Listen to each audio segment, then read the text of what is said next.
নীলফামারীর পলাশবাড়ী ইউনিয়নের নটখানায় অবস্থিত ডেনিস বাংলাদেশ লেপ্রোসি মিশন ডিবিএলএম এর বহির্বিভাগে দালাল উৎপাত বন্ধের দাবিতে মানববন্ধন করেছেন স্থানীয়রা। 25 আগস্ট সোমবার দুপুরে ডিবিএলএম হাসপাতালের প্রধান ফটকের সামনে এই মানববন্ধন অনুষ্ঠিত হয়। এতে বক্তব্য দেন স্থানীয় বাসিন্দা মতিবুল ইসলাম তুফান, দিলওয়ার হোসেন, তৈবুর রহমান, ফয়জুল ইসলাম, সাইদুল ইসলাম প্রমুখ।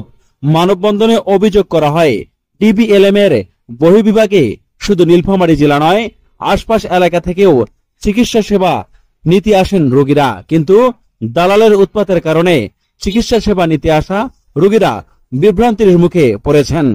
আব্দুল জলিল নামে এক ব্যক্তি চিকিৎসা নিতে আসা রোগীদের ভুল বুঝিয়ে ডিবিএলএম থেকে ফিরিয়ে নিয়ে বিভিন্ন ক্লিনিক হাসপাতালে নিয়ে যান, ভালো চিকিৎসা দেওয়ার কথা বলে।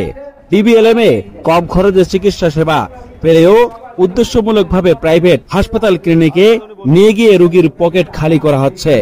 মানববন্ধনে অংশ নেওয়া মতিবুল ইসলাম তুফান বলেন, গেল বুধবার সৈয়দপুরের চৌমুনি এলাকা থেকে চিকিৎসা সেবা নিতে আসা তবিজ উদ্দিনকে ভুল বুঝিয়ে একটি ক্লিনিক হাসপাতালে নিয়ে যান। ডিবিএলএম খোলা থাকলেও তাকে কেন অন্যত্র নেওয়া হলো, এ নিয়ে পরে জলিল ও তমিজ উদ্দিনের মধ্যে বাকবিতণ্ডতার এক পর্যায়ে হাতাহাতির ঘটনা ঘটে। বলেন, শুধু তমিজ উদ্দিনে এরকম অনেক উদাহরণ রয়েছে। ডিবিএলএম কে বিতর্কিত করার চেষ্টা করা হচ্ছে। আমরা দালাল মুক্ত চিকিৎসা কেন্দ্র চাই।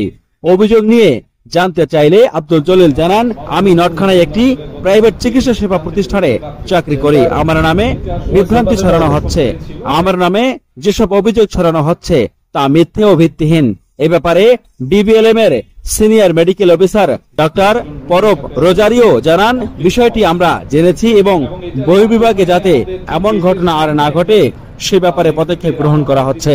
বলেন, কোন রোগী যাতে হয়রানি কিংবা দালাল চক্রের সাথে জড়িয়ে না পড়েন সে ব্যাপারেও আমরা উদ্যোগ নিচ্ছি।